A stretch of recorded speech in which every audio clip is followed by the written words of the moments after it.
It's Friday night. It's Blast Center Session time.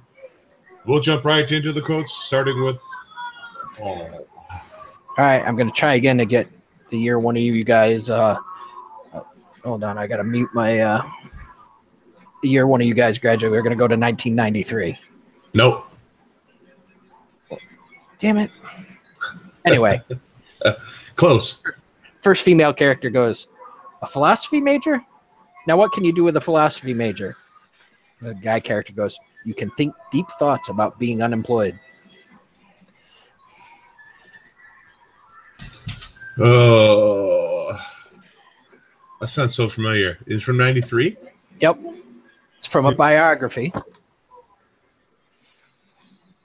A biography? Mm-hmm. Yeah, I love you too. Not up to you, Paul. No, I don't know. It's a biography about someone whose son died in the same year, I think. Or right around then. Nope. I'm still lost. Dragon. Bruce Lee story. Oh. And I'm actually watching the movie right now. If nobody got that one, go ahead there, Mike. My movie quote is from 2002. One of my top 20 favorite movies.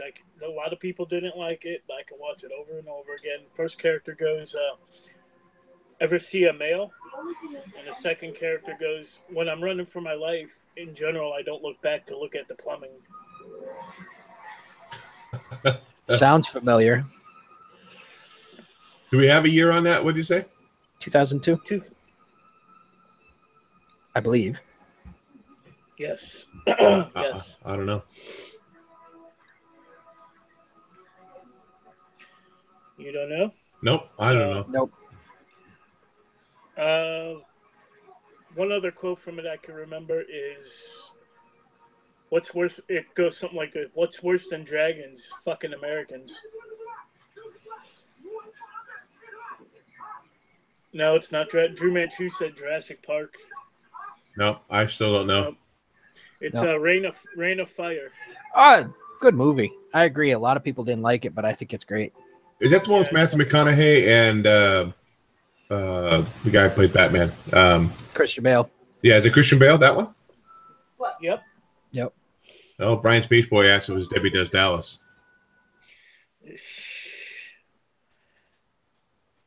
Mike can quote that, but he'll do that in the off-air. My movie is from 1997. I just watched it the other night. All right, kid, here's the deal. At any given time, there are approximately 1,500 aliens on the planet, most of them right here in Manhattan. Men in Black. So easy enough. That way, at least I'll give an easy one so we can actually get a movie quote tonight. And I guess we'll go ahead and jump into our chat. It's going pretty good there. Mike, you want to give us an update? Yeah, absolutely. Drew Manchu's in here. He said he hasn't been in here in a while, so good to see him in the chat. He said Rain of Fire was pretty good. I guess a lot of people did like it. The thing with Rain of Fire is when I saw McConaughey, I said, this is the same guy that went, all right. Yeah. Of course, the comic book estate's in here. Brian Space Boy 227. Count Von Strange. I can't read Roman numerals, so I'm not going to try to butcher that. No, I'm just kidding. I'm just kidding. Jock Yo. He's really not. SS Comic Reader. No, I'm really not. Once you get past 5, I'm done. Once you get past that V, I'm screwed. SS past Comic 20. Maybe 21. And Midwest Comic Man, and let's go get right into this shit. Go ahead. Okay, so now, Paul, what's your first book? Let's get this one just out of the way so we don't have to talk about it anymore, and that would be Doomsday Clock. Oh, yeah. Turd of the fucking week. I had very high hopes for this book because I loved Watchmen, and the art was amazing, and everything else pretty much sucked balls. They tried to be Alan Moore, and newsflash, they ain't. The only thing the first issue accomplished was made me completely disinterested in the next 11.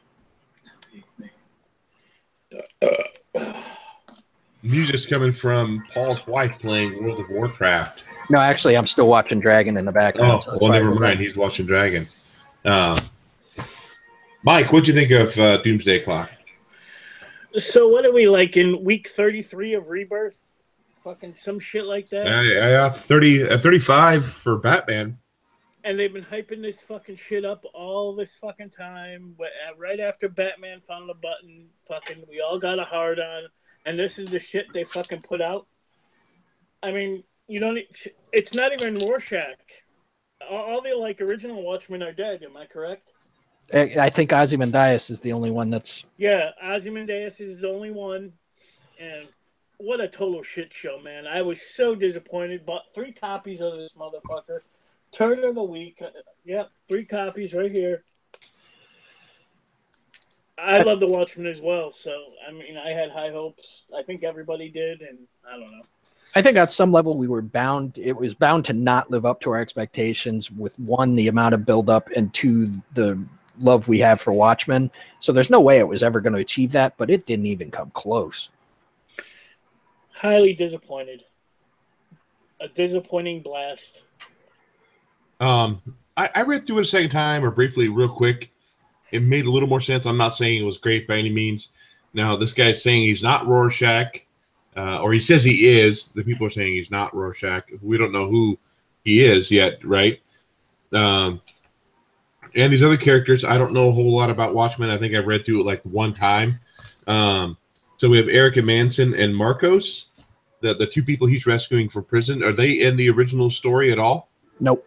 Brand new characters. Okay. Marcos the Mime. He seems a little weird. I know he had to, after Rorschach got the woman out, she said she needed to save his husband. He doesn't talk. He needed to get his weapons from the locker, which there were no weapons. So I thought that was kind of weird. I'll probably. It's a blast for me because I don't know enough about it or what's going on really, and the whole 2 pages at the end with deal with Superman and what that connection is going to be. It's a blast, but I'll probably end up picking up the next issue. Hopefully, they're not all $4.99 cover price. So, a lot of people in the chat have their opinions on. What are they saying, Mike? What's up, guys? Drew Manchu says, with you, Paul, it wasn't a good start, but I have hopes in the total package to be better. Jockio said, shocker, Jeff Johns took another crap, not written a good comic in 7 years. Drew Manchu said, told you guys about the damn button. Fucking no. Cat Red Figures popped in here. She said, hey, guys, thanks for joining us tonight. Comic Book Estate said he had high hopes for the Doomsday Clock. Count Von Strange with the Roman numeral said, guess I won't be picking up this comic. Drew Manchu said the 2 new characters were a ripoff of Punch and Julie, who Tom King used in I Am Suicide.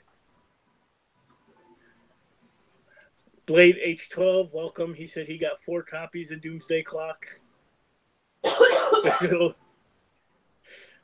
So yeah, that's about every. So it seems universal that everybody is disappointed. Yeah, Diversity in Comics said that the characters kind of reminded me of Joker and Harley a little bit. That dynamic of that relationship. The only way Cat Run Figures said, "Give it time, it will be great." I predict a Silk Spectre Wonder Woman lesbian love scene. That's the only way it's going to be great. No, you're not. You're not predicting that. You're hoping, praying, sacrificing goats to the elder gods for that to happen. It's cats, buddy. It's cats. Virgin cats. Virgin? What's your next book, Mike? Now that we've gone over that turd of the week. So yeah, that was everybody's turd of the week. Let's jump into Silver Sable number 36. This was actually close to my pick of the week. It's got Silver Sable going fucking after I think some neo-Nazis. The art in this book is spectacular. Fucking I don't know what happened, but she's like a fucking Punisher now. Here she is right here. Fucking just going to town. Going to town. Absolutely. Going to town with Silver Sable. This book is fucking tastic. Close to being the pick of the week. Too bad it's only a one-shot. They keep this artist and this writer fucking and make it ongoing. I'm definitely going to be picking this up. And that's a great cover right there. I think Cat Ren loves this cover too. So. Okay. Go ahead. Comic Book of Steve said, "Ooh, neat, Silver Sable. Haven't seen that one." And she is a badass in this book. Let me tell you. Pick it up. It's just a one-shot. Fucking check it out. What was the cover price on that? Sorry, Paul. No, I was just going to say if it's a one shot, it's bound to be good because Marvel doesn't want to put anything good out that lasts for any fucking time. It should be a particular comic shelf. $3.99. Okay. You said laugh my ass off. Virgin Cat, Spider Grandpa, too funny. Ooh, River just whacked somebody. Cat Ren said she loves Silver Sable as well. Depressed it's a single. But yes, went to 3 different stores for that cover. Okay, my first book is I know you guys talked about it, liked it, I think, pretty well in our chat. I didn't really care for it very much, and that's Imaginary Fiends by Image. Is it by Image? No, by Vertigo. Sorry, Vertigo. Yeah. So the story itself is, some kids talking about being a teenager, kind of being in an awkward stage. They're all smoking pot, and this boy's supposed to be babysitting his little sister, and she ends up getting stabbed 17 times. So, and then it jumps into juvenile detention center where this girl, Melba, is getting beat up and teased by some other inmates. Then this nurse kind of tries to comfort her, and then this Montel Williams looking dude who comes in as the FBI agent, and this trying to test her, saying, "Look at this picture. What do you see? What do you see anything?" And she actually does see it. This what was his name? It was his real name is Gerald Flappy Fins. This sea or what is it? A sea monster wearing a cowboy hat. And essentially, he's kind of trying to hire her because she can see these things, and it jumps back in time to where it kind of reveals she has her own little imaginary monster that kind of craves, lives off of her, named Polly Peach Pit. It's kind of a Black Widow looking thing there. I don't know. And then she ends up getting recruited by this FBI agent. It's either that or spend her life in prison, essentially, because she's the one that stabbed that kid at the beginning's little sister because the Polly Peach Pit told her to. I'm not saying it was horrible. I just wouldn't pick up issue 2 on it. But I know Paul read it. Paul did like it. So what do you think of it, Paul? Allow me to retort. Okay. I loved this book. It was fucking awesome. It started off with a bang and it just never lets up from there. I really like the art. Like I said, the story is fucking insane. Tim Silly wrote it, and it's a shame it's only 6 issues because I thought he knocked it out of the park. The artist really captured Polly Peach Pit, made her genuinely creepy in some of the scenes. And it's like those horror movies you see where they like do the jerky movements and stuff. I could totally see that with that character. And this is going to be an every issue buy, and it reminds me of what Vertigo used to be and hopefully can be again, because Vertigo, when they were doing the Animal Man, Sandman, Preacher, they were doing the best stuff DC had at that point. So I'm hoping that they can kind of start rebuilding Vertigo instead of the crap they were putting out for a while. So this is a definite stash for me. I said Montel Williams. The people are asking what I said. I said the FBI agent looks like Montel Williams. That's what the first thing I thought, bald guy. So, what do you think, Mike? This was actually close to my pick of the week as well. Absolutely loved it. Polly Peach Pit, like Paul said, is fucking awesome looking. Did you show a picture of Polly Peach Pit? I did, but you got another one. Go right ahead. Yeah, right here. Hanging out on her shoulder. So yeah, basically, imagine when kids have imaginary friends, they actually have imaginary friends and they're demons and all this other. This book is cool as fuck, man. Like I said, this is close to my pick of the week, but it's not. So definite blast. I'm gonna be picking up the rest of them. The definite blast, you said? Stash, boy. Stash. We'll only be doing this for 76 episodes. You should know the difference between the two. You know what? Sorry. Go ahead. XL State is in the fucking house. XL State Comic. It's Friday night, and I'm feeling all right. The party is here on the west side. I am. I'm a West Coast guy. I reach for my 40 and I turn it up. What the fuck are you guys talking about? They're talking about gangster stuff now. Stuff that I have no. Go ahead, Paul. What's your next book? Let's do Jimmy's Bastards. Everybody knows I'm a Garth Ennis fan, and I'm a fan of this book. It's his hilarious take on secret agents while skewering political correctness. There's no surprises here. It's the same as the first bunch of issues.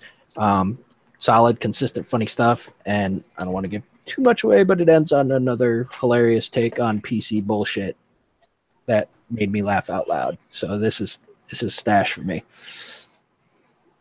Same thing. This is not your SJW comic, that's for sure. Like I said, he skewers that whatever, that pretty bad. And I think that's why I love about it so much, because we have so many other comics that are so SJW, so to speak. This one just doesn't care. Garth Ennis just does not care. He just does what he wants. The one page I do want to show here. Are they talking about gangster stuff? Yeah, well, Jason Smith said he's about as gangsta as Pee Wee Herman. Who? Him? Jason Smith. This scene here, I forgot her name. She jumps out of the plane without a parachute, blows the dude's head off, and riding him down, and starts raining fire. That's like one of my favorite. I was turning that page and I saw that. That was freaking awesome. Yeah, along with skewering political correctness, he's very free with the red stuff. Yeah, definitely. I don't want to give in that last page either. Just another buzzword that's usually associated with that political correct crowd. That's what that book ends on. Definitely a stash for me. Continue to pick it up. It's good stuff. The other thing that made me laugh out loud, aside from the last page, was when he sits there and it goes through this long, drawn out conversation with some of the bad people without giving too much away, and he's like, "Are you fucking serious?" And he goes, "No," and chucks a grenade inside him and blows them all up. Yeah. Are those clones? Is that what it's supposed to be or something? They're all his illegitimate children. Oh, is that what it is? Oh, okay. But the main bad guy's not, though, is he? I think so. Okay. I'll have to reread the first issue again, because I think that's where they explain him. It was in the first issue. But we still have the gender fluid thing going on. We don't know how it's affecting people and how it's not. So men have boobs and women have, to quote the kid from Kindergarten Cop, boys have a penis, girls have a vagina. And so they're flipping their genders. So not anymore. Not anymore. Not anymore. One guy's getting fitted for a bra, and one guy's so sucking on his own little teat there. But it's a stash. It's been consistently good. I was afraid that the artist changed because the cover was far different than the rest, but I'm glad they didn't change artists. And trying to see what they're saying. Catren said, hence Jimmy's Bastards, talking about his kids, I guess. I don't know. I'm not reading it, so.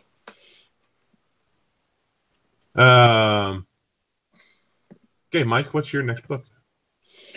Let's do Amazing Spider-Man, Renew Your Vows, number 13. Part 1 of the 8 years later storyline. And basically that's what it does. It jumps from the last book, goes into 8 years, and Peter's daughter is now a teenager in high school. At first, when we first open it, we get a little panel of the Sinister Six. So I said, "Oh shit, this is gonna be fucking good." And then the book just fucking goes to a total crap show. The art is fucking. Look at Wolverine right here. I was like, "What the fuck is that?" So, Marvel Community College art. That's what that is. Fuck Marvel. Fuck. This is a fuck Marvel book. Nothing really happens. Peter, Mary Jane, and their daughter, have a day out at the fucking carnival, and lizard attacks, and nothing spectacular. The cover is fucking amazing, but the interior art fucking blows. So this is a blast for me.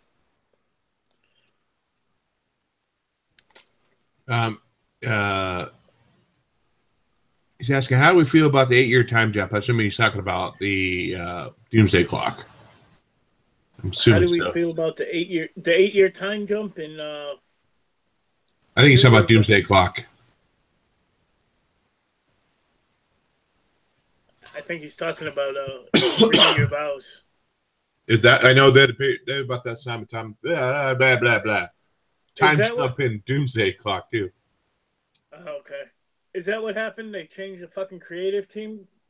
It fucking shows. So yeah, like Drew Manchush said, Renew Your Vows was so good. And then it's, I don't know. Exile State says he is talking about Renew Your Vows. Okay. Yeah, I don't know. I hope they go back and revisit what happened in these 8 years. Like, apparently nothing, because they're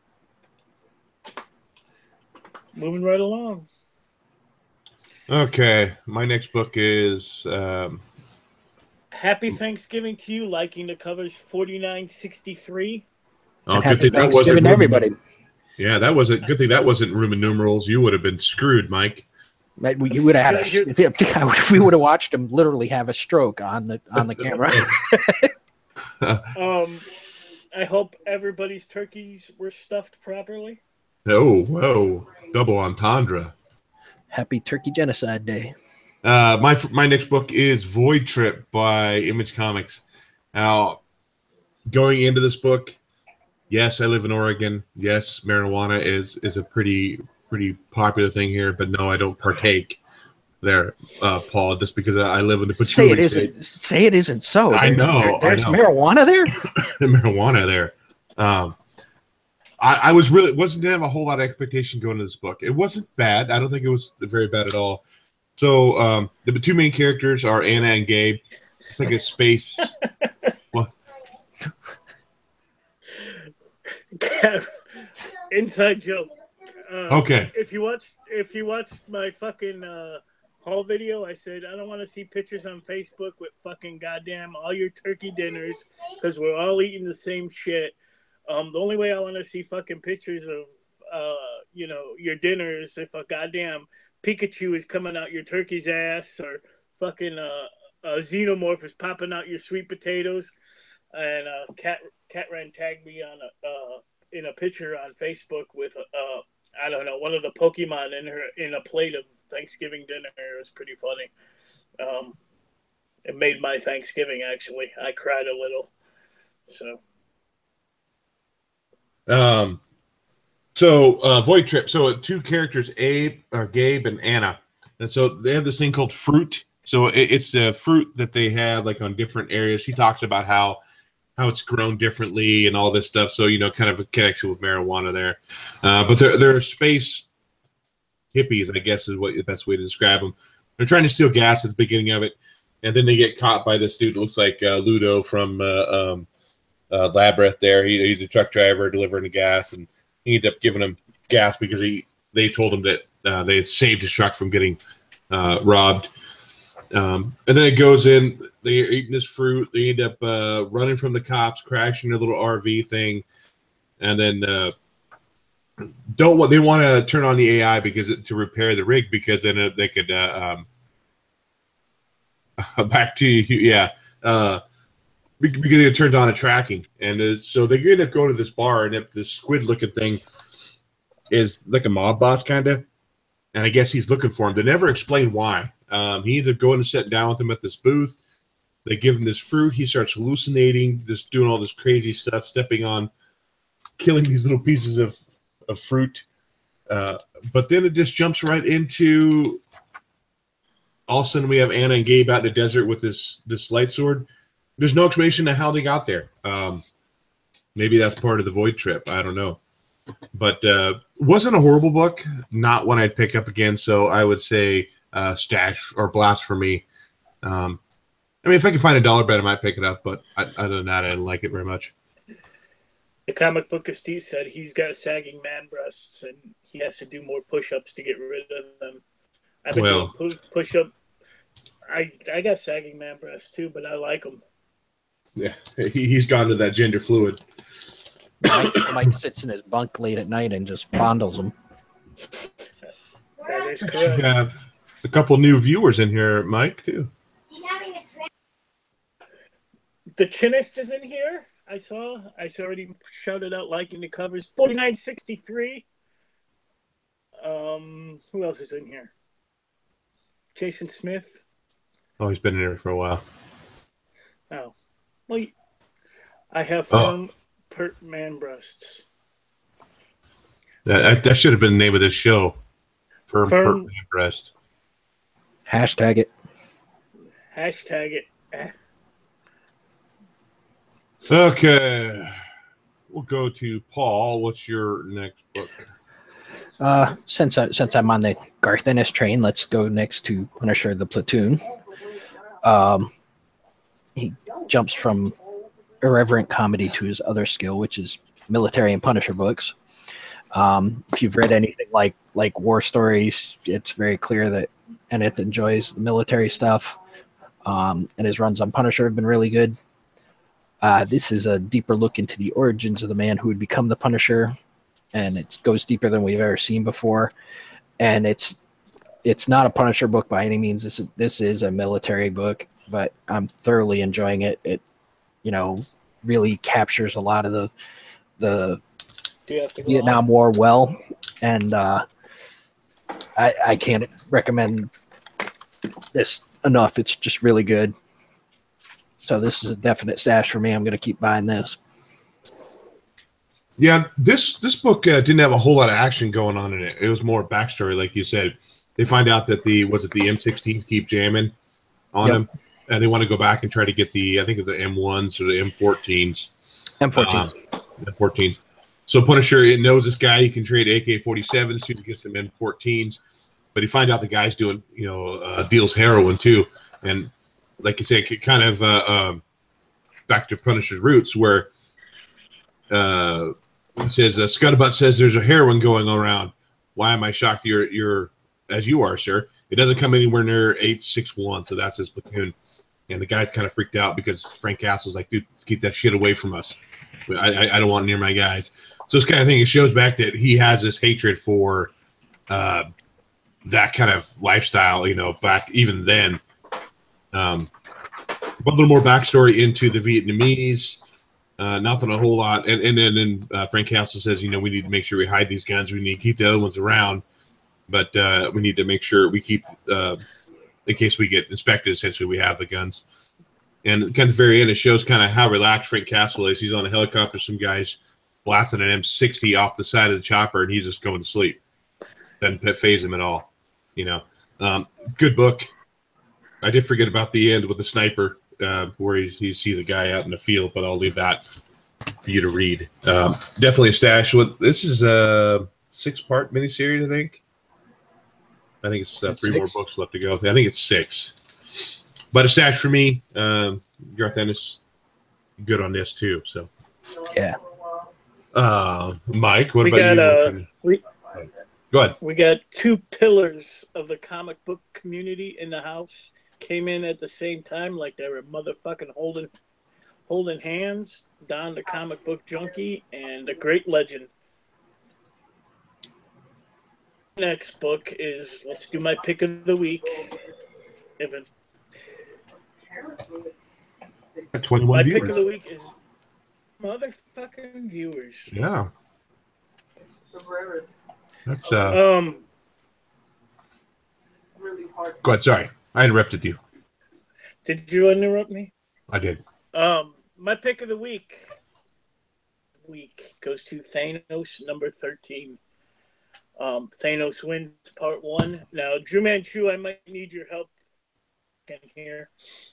This book opens with where the fuck is it? I don't know. A big ass fucking Thanos wins post right there.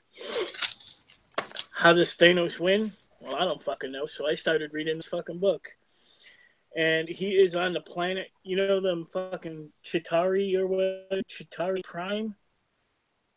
On that planet, Chitauri are the fucking dudes in the first Avengers movie, apparently. And he fucking obliterates all of them. And he fucking standing over the dude right there. And all of a sudden, he's sitting on the fucking throne right there. This Ghost Rider shows up. This is where I need Drew Manchu's fucking help. Is this Ghost Rider 2099? Because he's fucking awesome.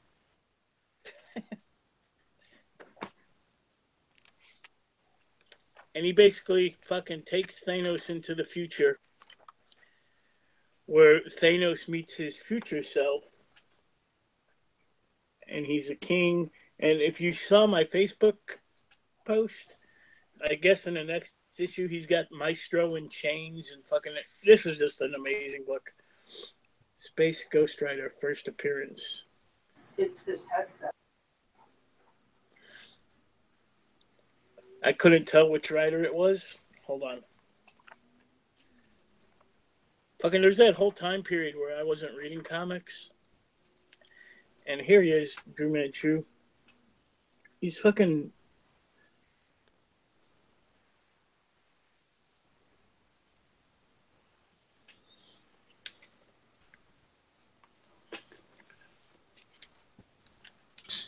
I can never say his name. Estate Comic. Estate.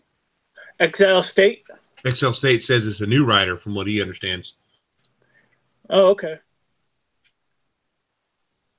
And Yeah, that's what I thought, Jack. If it was like, you know, from the 90s, that Guardians of the Galaxy Ghost Rider. Amazing, man. Thanos has been good since issue 1. You see, that's your pick of the week? That is my pick of the fucking week. You're freezing. I'm dropping a lot. I'm dropping a lot of F-bombs tonight. You are. I'm feeling frisky. I don't know what you're fluffing doing. My next book is by Alternative Comics. It's Doppelganger number 1. These Alternative Comics are $1.50 a cover price. I mean, it's almost like, dude, might as well. You know, it's not going to hurt anything. This story is actually not too bad. So it's not an action. It's more of a sci-fi kind of thriller. So it starts out with this car accident here, and this guy named Dennis who gets rear-ended gets out, and the guy who rear-ended was an old guy, and he's dying. And he ends up dying in the car. And then Dennis ends up going to work. His son-in-law, or his boss's son-in-law, is his boss, and the owner of the company, his son-in-law, is his boss. So he's a total jerk to him, kind of like the guy from Office Space in a way. He ends up going home. You know, he couldn't miss work. What's up?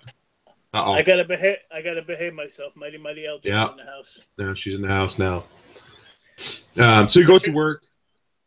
Everybody's saying, "What are you doing here? You just got in a car accident. You need to go home." But his boss says, "You need to get this stuff done."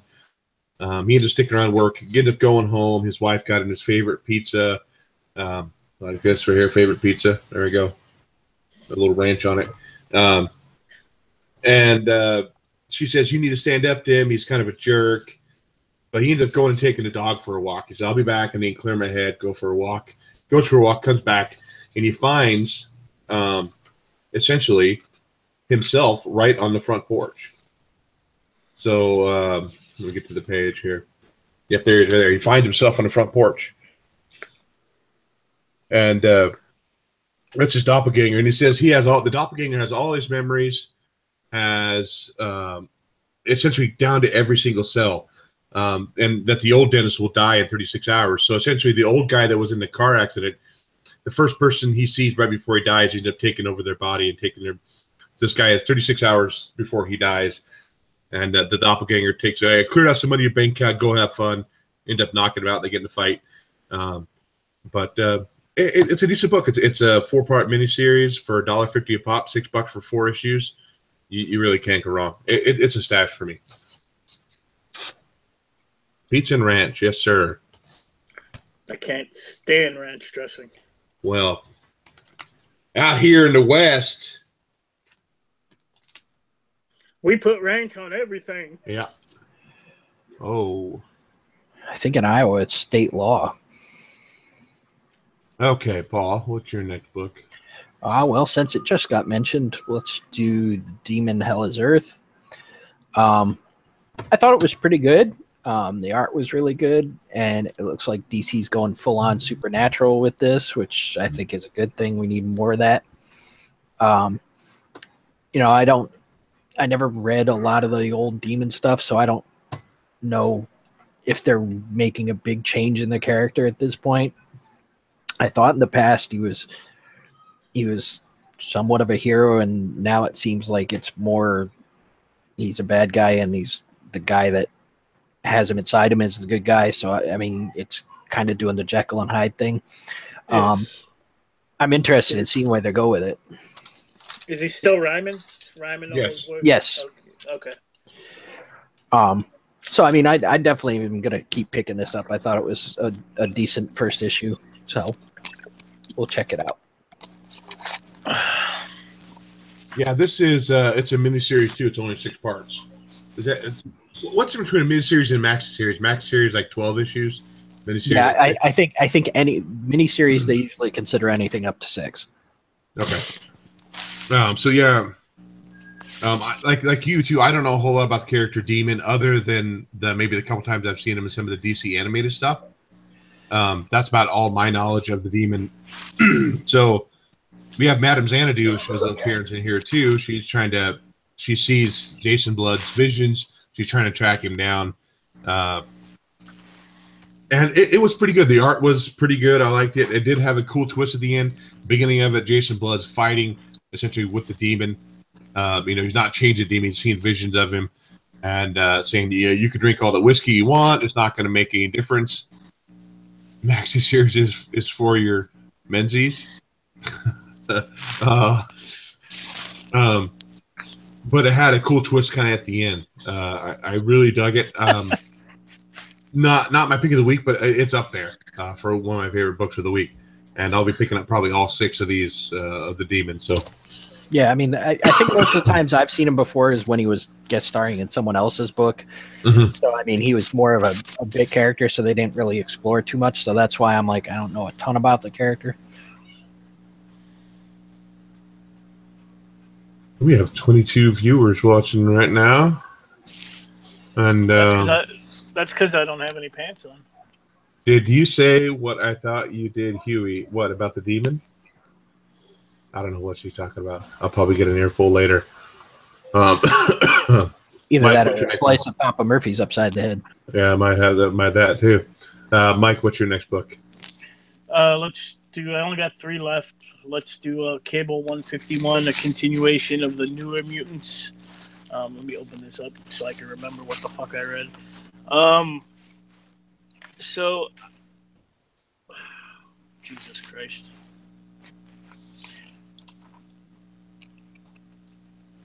So Cable's assembling a team. He's got Longshot and Shatterstar and Dupe, and he's investigating the death of an external.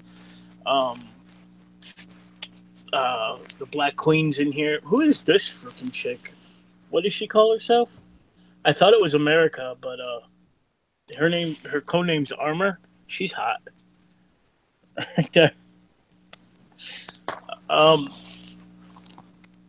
Yeah, this was a blast for me. I don't remember what I'm reading it, so bear with me here, guys. I've had a long week. So, Blast Cable, Blast Invincible Iron Man, and Blast Detective Comics. We haven't heard that from Mike yet, or not Mike Paul. I was quoting some in the chat. You were close. My next book is actually the last book of the series, and that's Motor Girl number 10. So at the last one, we find out there's a piece of shrapnel in her head from her tours over in the Middle East, and that this gorilla dude, I think his name's Mike, is a figment of her imagination because of that fragment. And she ends up collapsing and taking her to a doctor. There's a whole struggle about removing the fragment to save her life versus losing her friend that she has now. This has been a pretty good story throughout. Not a whole lot of action going on. Just some kind of emotional parts to it. But this has been pretty good. And I suggest anybody who hasn't picked up Terry Moore, at least pick it up in a trade and give it a good read. So it's a stash for me. And I'll go jump over to Paul again. I'll take another bite of pizza.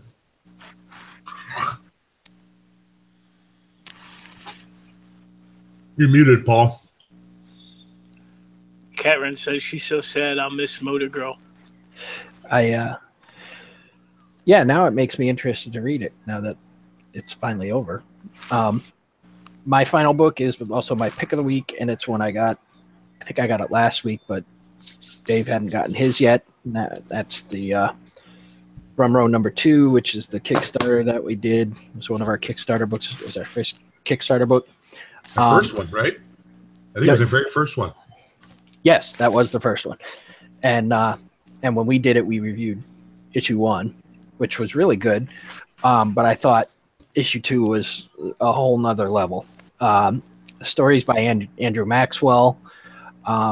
He's created a very full and vibrant world, and he manages to weave multiple storylines together and in a steampunk kind of noir Indiana Jones. I mean, it's just everything that I really dig all in one. I mentioned Indiana Jones, like some of the scenes I was reminded of the intro piece in Indiana Jones in the Temple of Doom in Shanghai, where Indy escapes the crime boss. Mm-hmm. The art is done by Michelle Bandini. Simply amazing. He infuses all the characters with personality, makes you feel like you're there. I think he's recently done some work for Marvel, so I mean he's definitely moving up.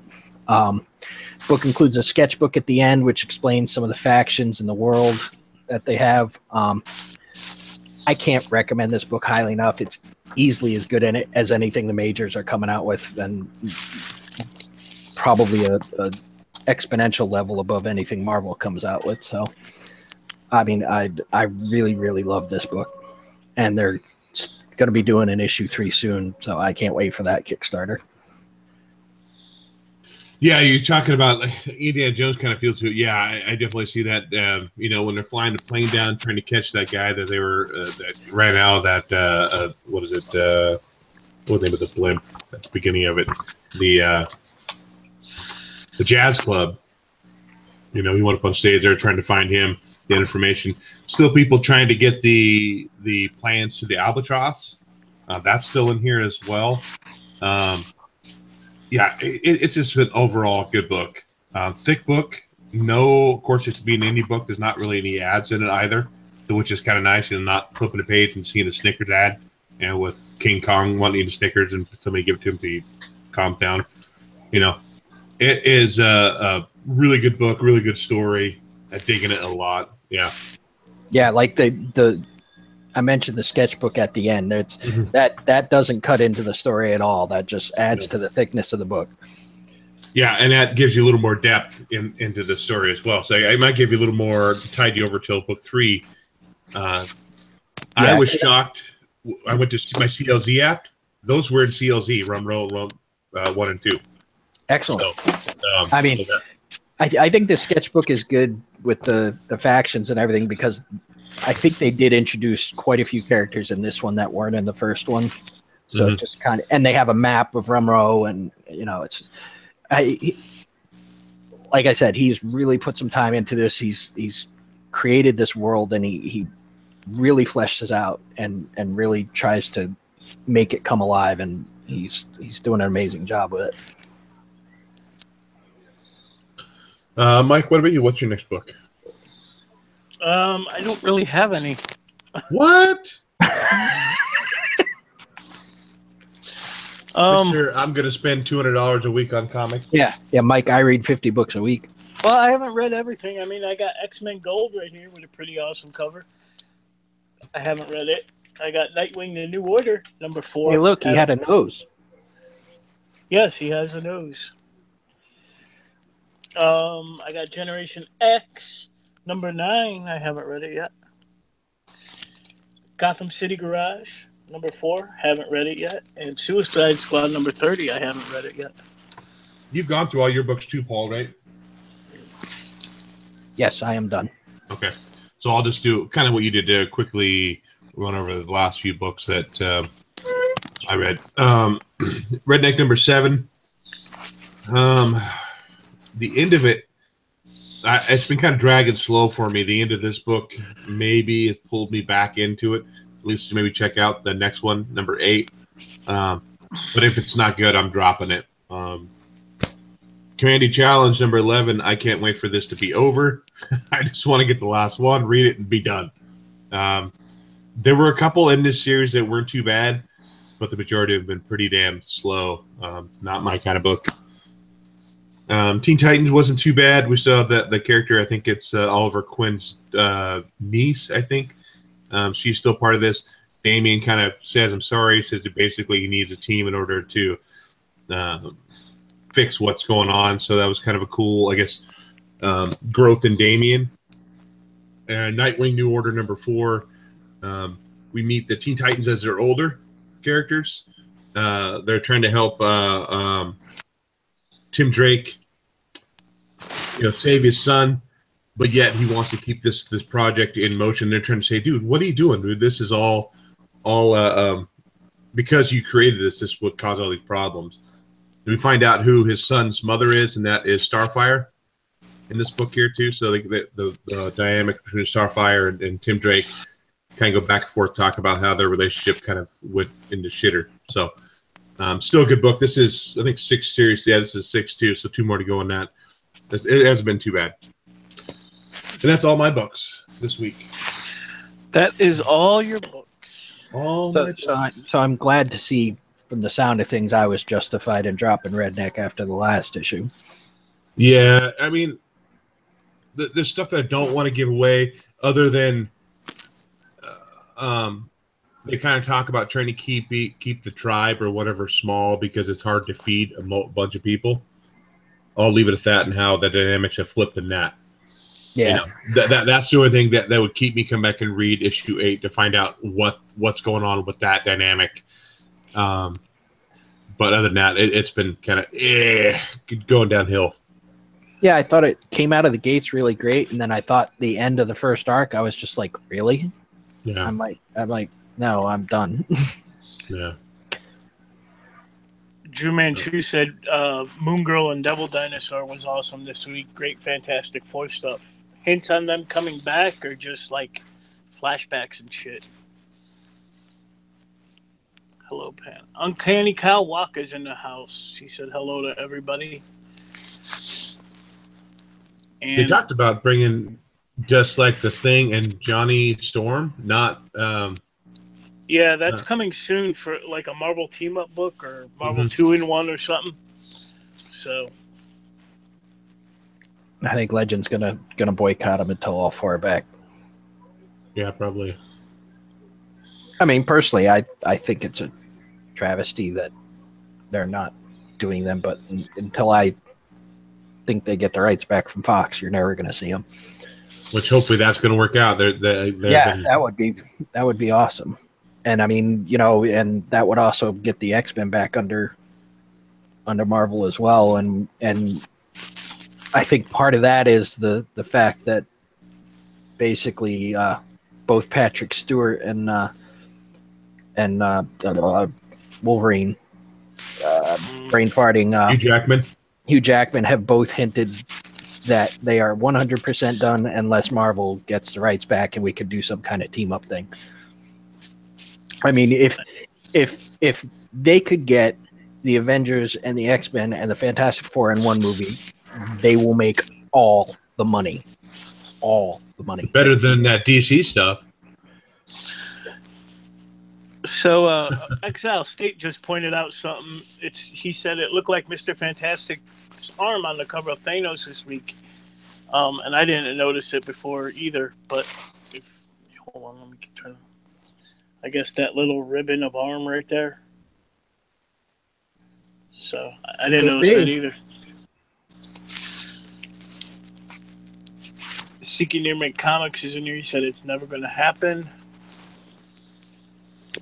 So I used to love the Fantastic Four, man. Them books, all them classic covers. Good stuff. Plus, I mean, look at like Fantastic Four, say number. Even just get rid of the first 10 issues, but you talk about like from 20 to 80. The introduction of almost every major Marvel character was in Fantastic Four. Yep. There's a reason for that.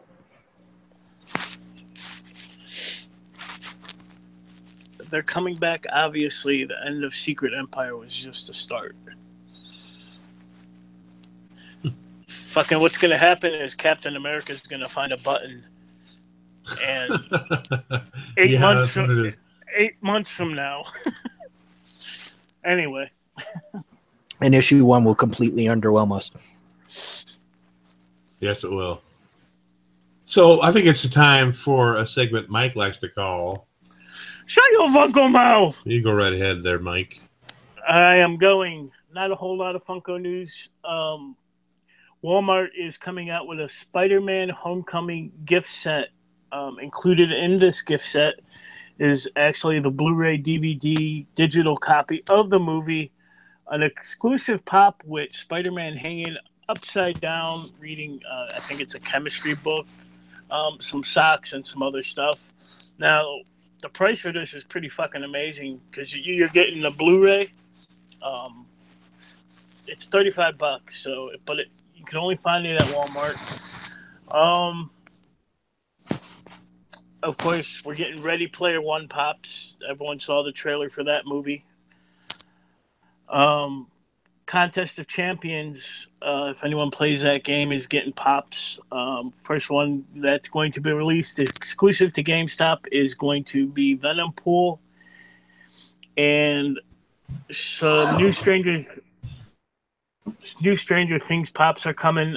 We're getting Dustin and Dart late November.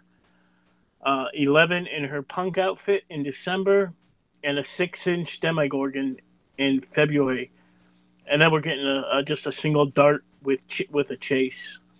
Paul pointed this out to me the other day. There's going to be a Dart plushie nesting doll. That's pretty fucking cool. You know how he develops throughout the show. For those of you who didn't watch it, I'm sorry. You have no clue what I'm talking about. But and that is really all the Funko news I got. I didn't think I would have any Funko Pops this week, but my wife and her posse went Black Friday shopping, and she actually picked me up a bunch of Funkos from her travels, and I'm going to go ahead and show those right now. I want to see your 6-inch Demogorgon. Off air? No, in April. You get to see it. No. First off, she got me Sub-Zero from the Mortal Kombat line. This is the character I've always played with since the initial release of Mortal Kombat. Love the Sub-Zero character.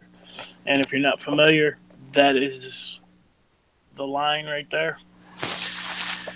She got me Hot Topic exclusive DC Bombshells Hawk Girl. Right there. And these are the ones in that set. She got me the Queen of Blood from Hellboy. Awesome looking pop right there.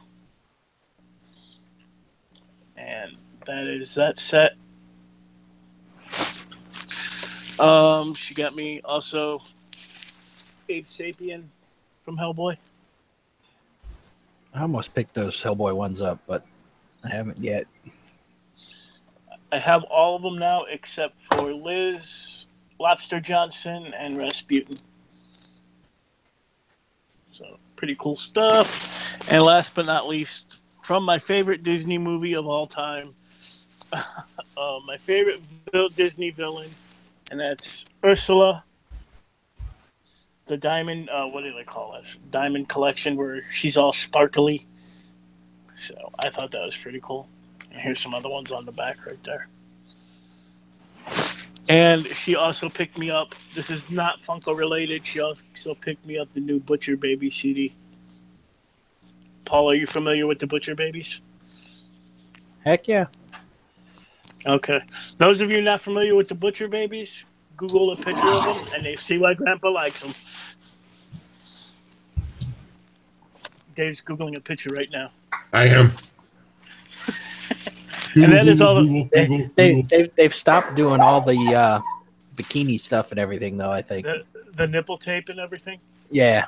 Yeah, they stopped. I saw an interview. They were getting really bad rashes and all kinds of crazy stuff. Maybe they need a spider grandpa there to lotion him up. And apparently OTEP hates him. I like OTEP. I like OTEP's early stuff. Yeah, I haven't listened to much of her newer stuff, but the early stuff is crazy. Are they like a Japanese band or something? OTEP? No, OTEP, Butcher Babies.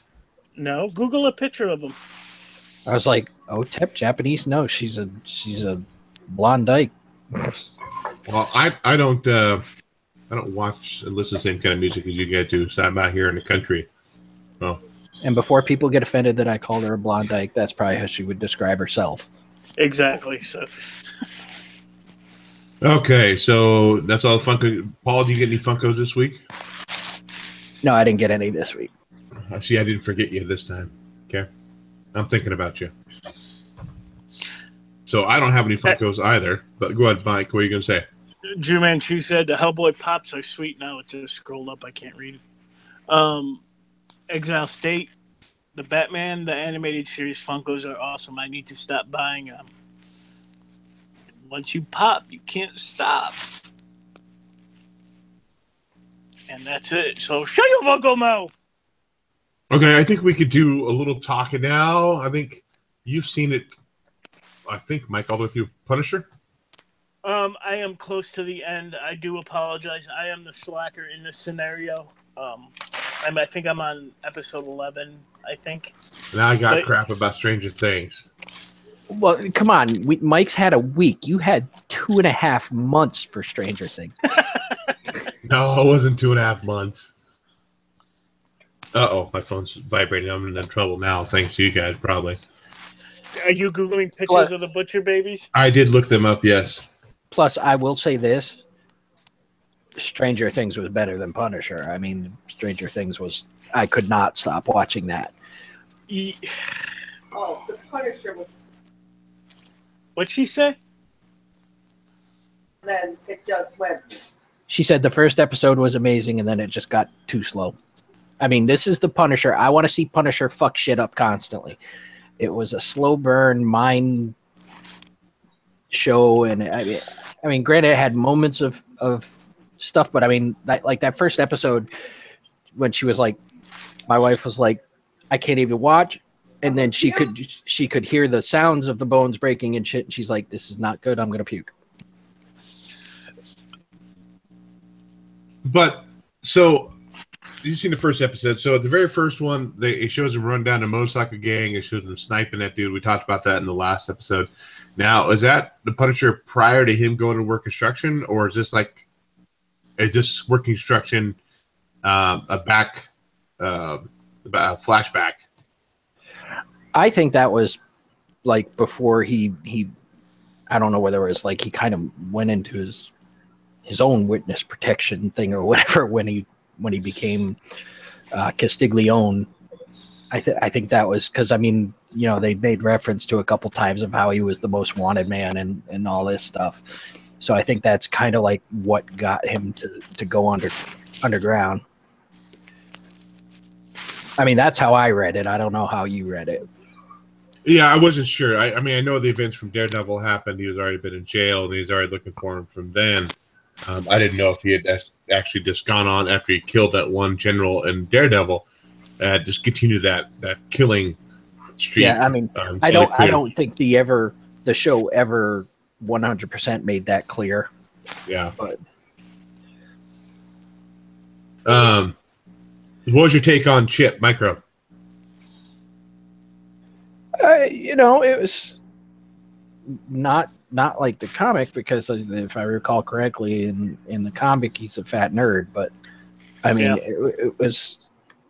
I mean, I thought it was good, and I thought they weaved that story together pretty well, and you know, made a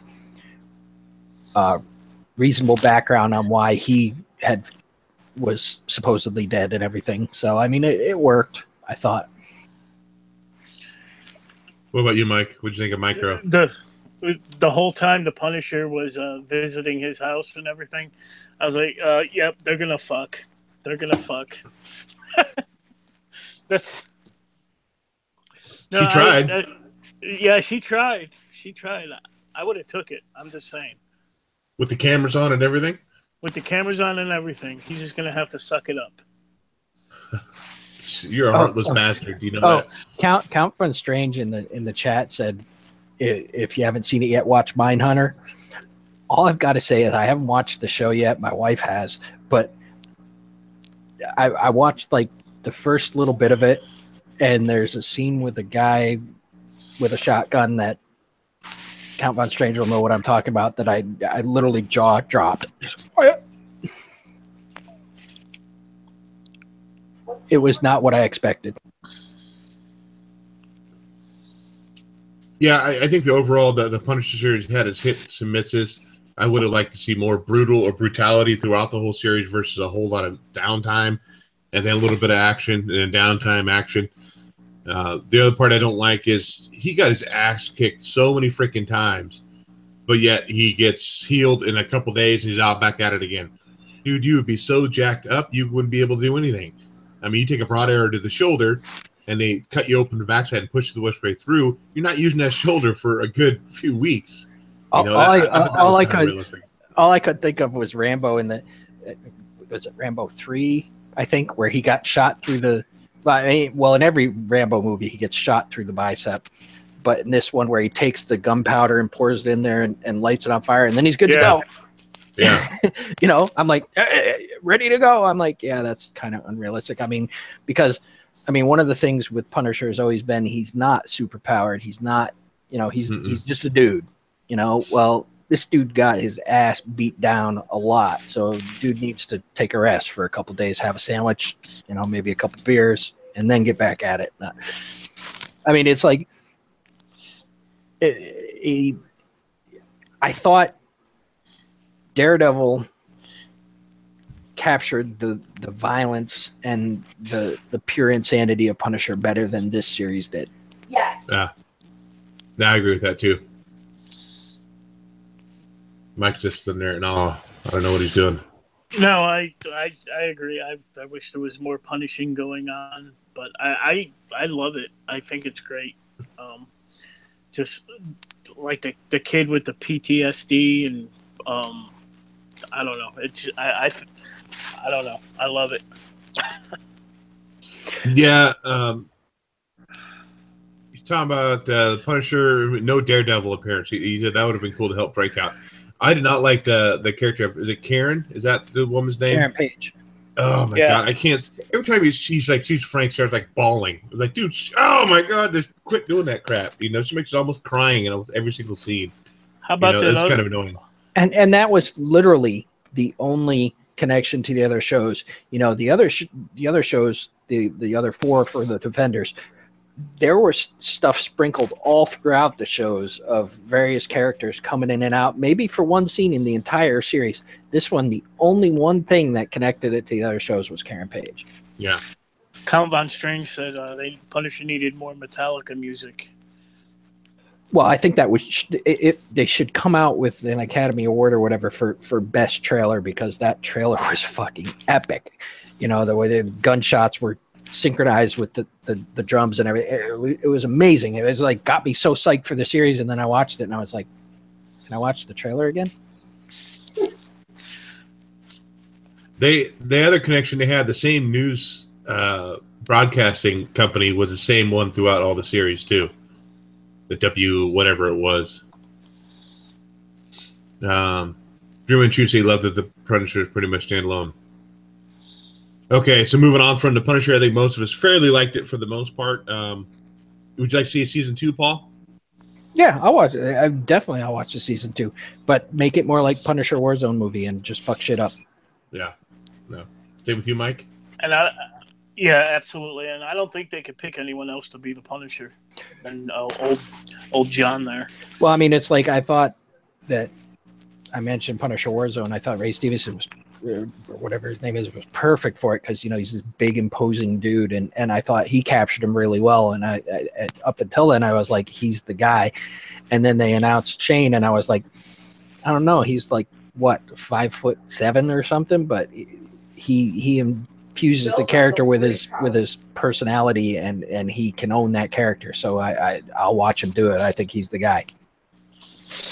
I mean, one thing I've always said about Marvel, and this is one thing, the difference between the Marvel and the DC movie universes, I think, is Marvel is always cast better than DC has. I mean, I think DC does pretty good with their TV shows. I like their casting on their TV shows, but some of their casting on the movies has been questionable. Marvel, it's like DC picks people by who they think will put asses in the seats. Marvel picks people who are right for the role, and I thought he's right for the role. Oh, John Bernthal is only like 9 days younger than I am. So he's 5'11", by the way. Is he? He doesn't. I mean, it's hard to tell with Hollywood because some people are like really ridiculously tall in Hollywood, and some people are really ridiculously Tom Cruise. I mean, Yeah. Brother's like 4'2". What are you gonna say, Mike? I was like, speaking of DC, how about that Justice League movie? How about not? I haven't seen Justice League yet, but we talked about this in the chat earlier this week. From a financial perspective, it can only be seen as a flop at this point. They spent $300 million to make this movie. They spent at least that much probably marketing this movie, and on the first weekend it made $90 million when they expected it to make $120. I mean, whether the movie is good or not, I haven't seen it yet, like I said, so I can't say, although based on what I've seen, there's mixed reviews on it. If it ain't making money for Warner Brothers, they ain't gonna keep fucking making them. The new Disney movie Coco edged out over Justice League over Thanksgiving for the second week for Justice League. And that's what I said. I said the only thing that can save Justice League at this point is good word of mouth and a good holiday weekend, and it doesn't look like we're getting it. No, unfortunately, yeah, the other article I read, too, saying that Justice League is going to end up costing Warner Brothers $100 million, roughly, from what, just the lack of... What's up? Confound Strange said they botched Aquaman, I thought. Okay, so let's just get right into fucking this. They fucked up Aquaman. Fucking Aquaman doesn't talk like... I like the whole edgier look, the fucking, but he doesn't talk like that. Fuck that Aquaman. Flash was annoying as fuck. I threw up in my mouth every time that little bitch fucking opened his mouth. Hashtag not my Flash. Grant Not Gustin. my Flash. Hashtag Grant Gustin for president. Fucking, who else? Batman is Ben Affleck, so that he was already screwed to begin with. Superman, the Superman scenes were fucking amazing. I thought they did that pretty fucking good. I like that. Cyborg was, why'd he even have to fucking be in the movie? And Wonder Woman is fucking hot, and that was the best part of the whole movie, the whole Aquaman scene, or Wonder Woman scenes. And then fucking Steppenwolf, fucking who cares? He was fucking looked fake as fuck, was annoying. So, yeah. And let's not get into Superman's mustache. Yeah, that was scarily obvious too. When I first saw him, like, oh my god, here we go. It was pretty bad. I think though Ben Affleck had a pretty rough time with Batman v Superman and the reviews that got, and he was on the verge of, I think, quitting before. I think now with the reviews that Justice League's getting, I think we're not going to have Ben Affleck anymore. I think that's what's going to happen. And what's I'm not one of the people who has been so anti-Batfleck. I think he's done pretty good with it. I mean, he certainly wasn't the worst part of most of these movies. And I mean, I mentioned the Not My Flash and all this. I still don't understand this. I mean, why do they take place in different? Why do they want to keep the TV universe and the movie universe separate? Granted, I mean, Marvel, the movie universe and the TV universe are in the same universe. They don't often cross paths, but I mean, you have Coulson in Agents of S.H.I.E.L.D., but like, even in Daredevil and stuff, they'll make reference to stuff like that happened in the Avengers movie and stuff. New York, yeah. Yeah.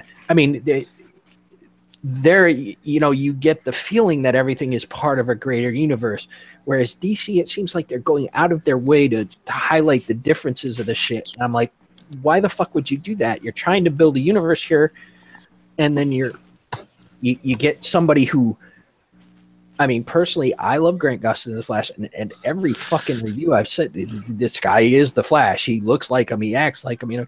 So why would you hire some other fucking moke and throw him in this shitty ass suit with fucking lines on it and shit and make him annoying as fuck and just stop.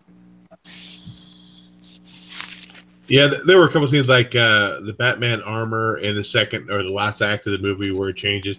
He's walking around like this all the time. It's like, ugh, like he couldn't put his arms down at all. There was stuff like that really didn't do me. He looked like Randy at the Christmas Story, where he's like, I can't put my arms down. Yeah, pretty much. Yeah. Yeah. And there was some news article out too that I read that they sexualized Wonder Woman still. Like they did kind of a close up on her butt, wearing the leather pants. They're blatantly obvious that they were kind of focusing on her butt when she was walking down the street to meet Cyborg. Okay, that was in there, but people were complaining about that. I believe there's. Go ahead, Mike.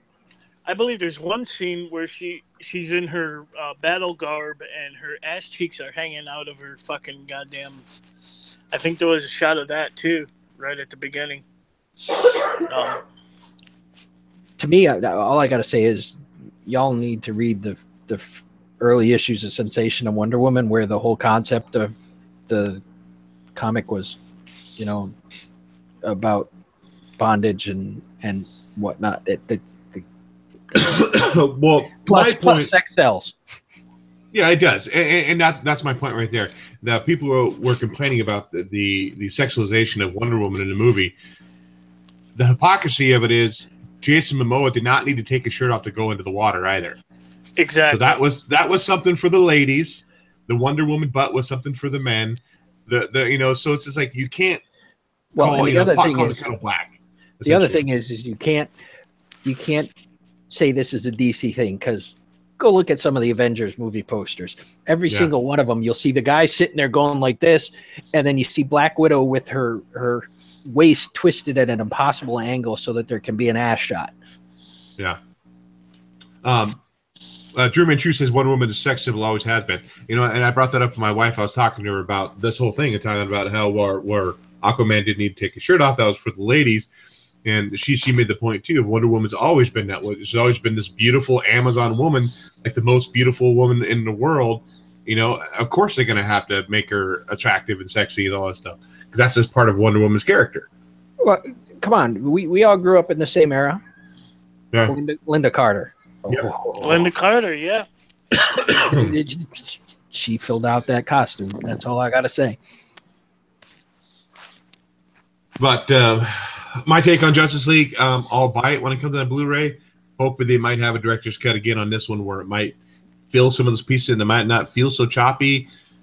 But, man, the acting in a lot of it was killing me, too. That's the only downside. Well, you noticed that the split went from the dark to like they started cracking jokes towards the end, and so it's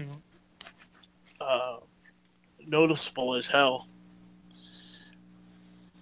And I haven't seen the movie, but to me, Justice League has always been about the DC royalty. Why the fuck is Cyborg there? Cyborg was a Teen Titan. Yeah, they should have had a Green Lantern. Yeah, but they're little gunshot. Even Green Arrow. I mean, you know, there's a number of characters you could put in that spot. Martian Manhunter, you know, the ones who've actually been in the Justice League since the 60s. And, yeah. You know, it's and I hate to say it, but I think I know the secret buzzword here is diversity. Maybe. But Cyborg does play a pretty big plot point in the movie. Now, does that make... No. They could have changed it to where he wasn't the main plot, you know, but...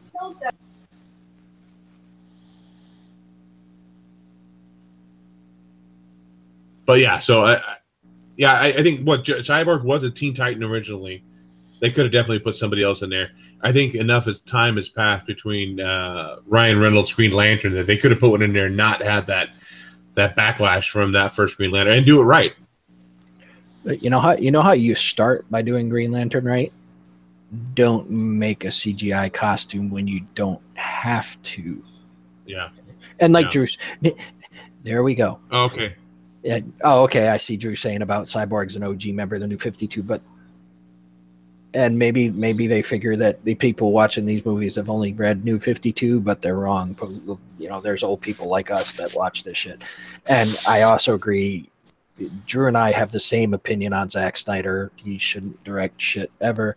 Maybe he can direct another movie, but it should be something someone else writes. Someone else, you know, he does best with adaptations where he can really embrace his form over function. I think Zack Snyder works better not as a superhero director. Now, he did other comic book movies. He did 300. He did The Watchmen. Those were pretty good. I think those were probably two of his best movies. Yeah, I fucking love them. But, I mean, Watchmen, aside from the last 15 minutes, is literally a panel-for-panel remake of the comic book. Now, I never read 300, so I don't know how closely that follows it. But, I mean, what made 300 a great movie, I mean, sure, it was a good story, but I saw a movie from the 70s called The 300 Spartans, which told the same story and was really good as well. What made 300 a great movie was how everything was stylized, how, you know, and that's what Zack Snyder does really well. He does form, you know, but when you give the man a pen and let him write shit down, just go away. You know, Mentos commercials. Yeah, well, I mean, he does really good at you know, atmospherics and how things look and all. You know, one thing I will say about everything Zack Snyder has done, it looks fucking beautiful. But if the story is shit, I don't care. Sucker Punch. Hello. He's gonna sell some Cadillacs and fuck off. Okay, so anything else movie related, TV related we need to talk about before we get out of here?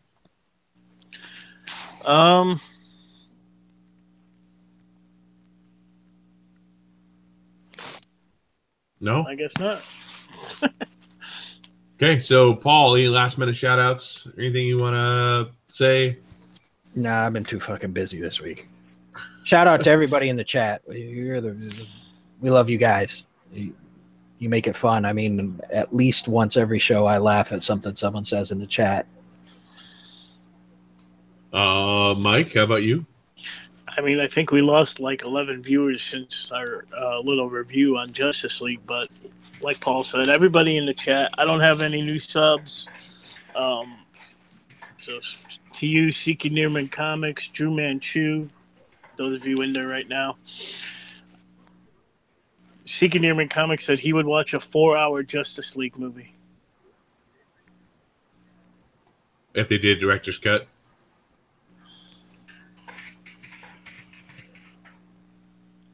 Did we lose Mike? No. Okay. And yeah, I'll say thank you to. We had 22 viewers today. That's the most we've had in quite some time. I think our record is 28, something like that. The 22. I'm happy with 22. I'm good with that. So I thank you think guys now all that we're for, back on Friday consistently is helping. Yeah, I think so too.